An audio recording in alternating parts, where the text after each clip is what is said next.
would like to speak a bit about the distinctions between conflict prevention and prevention of mass atrocities, and about the role of NGOs, how I do see it in this field, and also about the situation of prevention of mass atrocities here in Europe, I mean from the European perspective, and probably a bit about the role of the Budapest Center in that regard.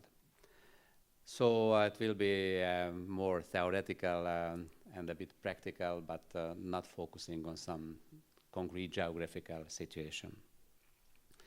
And I will have to do that within, Chad? 20? 20? Okay. If you can make it. Yes, I must. Because people will then really... So the first point, what I have already mentioned also yesterday, that we have to be aware of the fact that conflict prevention is an issue which is on the agenda for several decades. But for the last 2 decades, we see that it's in a progress.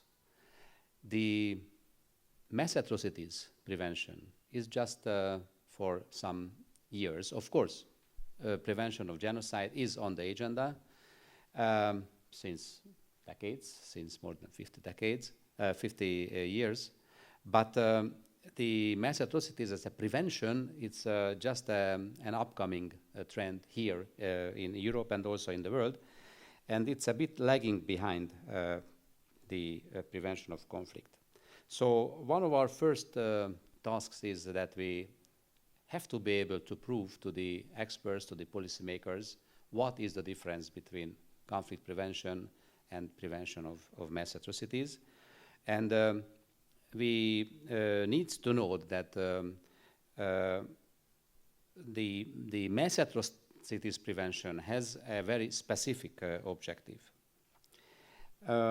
It is no doubt that the environment of armed conflicts are unfortunately more favorable for committing mass atrocities than during peace, and therefore, should we wish to effectively stop armed conflicts, the preventive activities must include, we call it the so-called mass atrocities prevention lens, which should be applied at every stage of a conflict cycle. So we must speak about must assess a situation before a conflict, assess a situation at risk through the lens of mass atrocities, and also when a mass atrocity has already occurred, then we have, or a conflict situation has already, a conflict occurred, then we have to be able also to assess the situation from the point of view whether this situation may not lead to mass atrocities, and what can we do then to prevent. Then when we have addressed these atrocities, or when we want to address these atrocities, we have to tailor all measures to the situation, again, through the lens of mass atrocities. So yesterday I mentioned the idea, for example, that when we speak about conflict prevention, the dialogue or mediation is a very important issue, a tool how to prevent conflicts, or even the deterioration of conflicts. In that case, if somebody is mediating, then considers the stakeholders of a conflict as equal partners. We want to make peace between them. In the case of a situation where we have mass atrocities, there are no equal partners. The partners, there are victims and there are perpetrators. So the type, the sort of mediation should be completely different than in the case of conflict. What kind of tasks we have to do in this regard? First of all, I think that we have to raise the awareness of the public, of the policymakers, of the administrations, that there is a distinction between the two approaches. So we have to raise high the flag of mass atrocities prevention. The second point is, which is already a point in the case of conflict prevention as well, but we have to be more focused in that regard in the field of mass atrocities, that we have to be able to combine the efforts of the security community, so all those who look at the situations from the point of view of security, the views and ambitions, efforts of the communities of development, so all those who are looking for long-term strategies and would like to address situations from a long-term perspective. And we have to also think about the communities of, obviously, of the human rights, because when we speak about mass atrocities, then we speak about the most extreme human rights violations. Just in brackets, if we are not able to prevent the most extreme human rights violations, how do we want to prevent conflicts in general? So we have to focus on this issue in a very specific way. And obviously, we have to focus also on the community of people who used to provide humanitarian aid, because this is also a question how to harmonize the activities between security people, development people, and all those who provide aid and assistance. It's a very complex task we have to do. The next point what we should do is that it is not enough that just the international community in general terms develops strategies and objectives. We have to be able to build up the local capacities, so to help assist people who are in a threatened position, that they themselves will be able to prevent the deterioration of the situation. We have to be able to develop methodologies for that. It is not enough that we say this is a situation from security point of view very dangerous. We have to be able to point out to the benchmarks of a situation from the point of view of mass atrocities, and then try to exclude any kind of political debate on that, whether this is something, and then even exclude the so-called geographical considerations. I don't speak about national considerations, but geographical considerations and geopolitical considerations to introduce automatic measures to prevent the situations from escalation. And obviously, it's an added value and a special task from the NGOs to increase the pressure on the policymakers. So it is, as I said yesterday, it is unacceptable that we have here the case of Syria, and still 3 years, 4 years already, we are not able to stop the atrocities.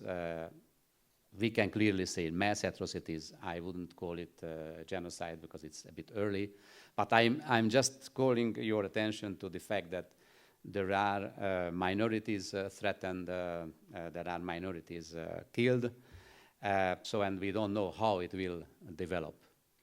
Even if peace will be settled, you cannot know what will then happen. So it's a very dangerous situation.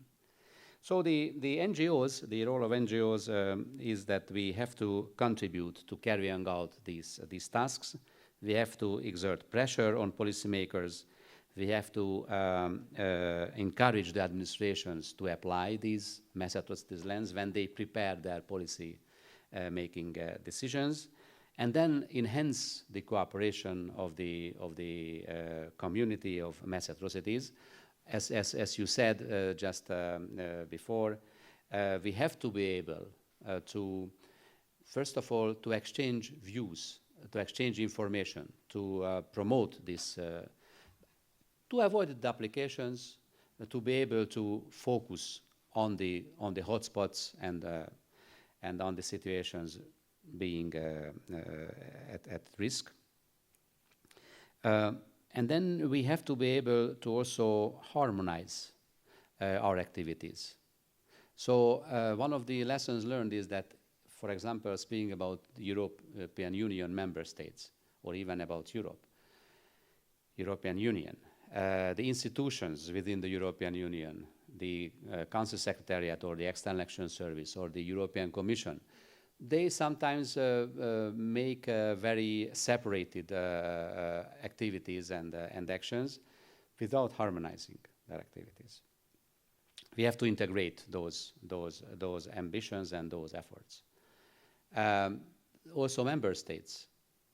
The big member states having the necessary resources for providing help, they don't make the coordination. Each of them does its own agenda, and if that is the application, then yes, that is the application, and everybody takes note of that, and yes, we should improve somehow our cooperation, but that's the maximum. Obviously, right now, the External Action Service, the European External Action Service, might help to better coordinate the institutional and also the member state efforts, but let's see how long and how quickly it will go forward. So how I see now the situation in the European Union about with regards to the mass atrocities prevention.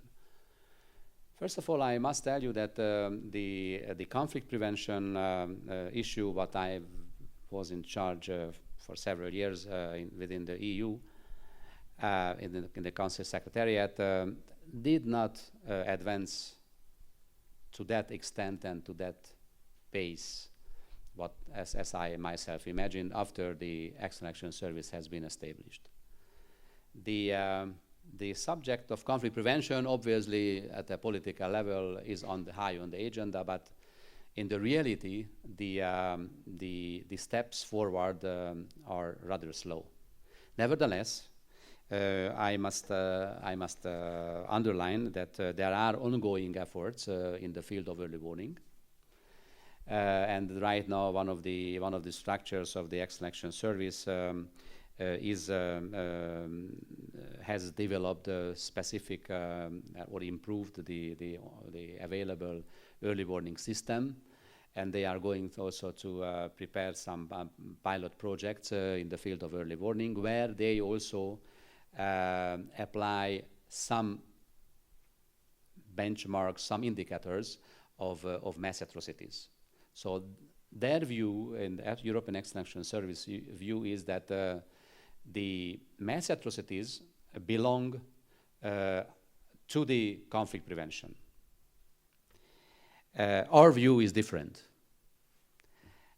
We have completed a report on the EU capabilities to prevent mass atrocities. Just last March, we have introduced that or presented it in Brussels, where we have convened a task force of European experts who practically filtered the whole policy areas of the European Union from the point of view of mass atrocities. How the European Union is able to prevent mass atrocities. And then the result has been put into a small booklet. And here, these experts, coming from various parts of the European member states, Union member states, they pointed out also to the distinction between mass atrocities and prevention and conflict prevention. And just yesterday also the question was raised, what is the difference between the two? And one of the first points is that mass atrocities also could occur beyond armed conflicts. You don't need to have armed conflicts to commit mass atrocities or genocide.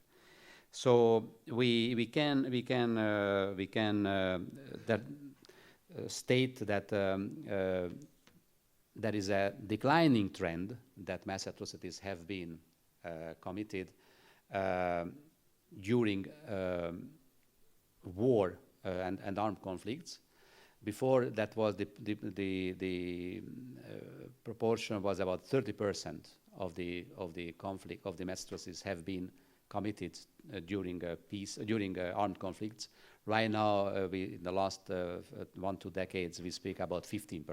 But nevertheless, 15, 1-5, yes.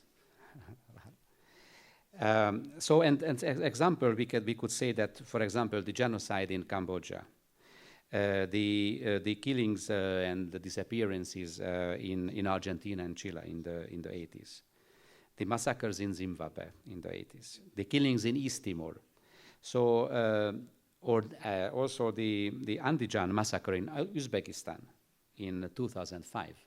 They were not committed during armed conflict. So that means that it is not enough to speak and to monitor the conflict situations.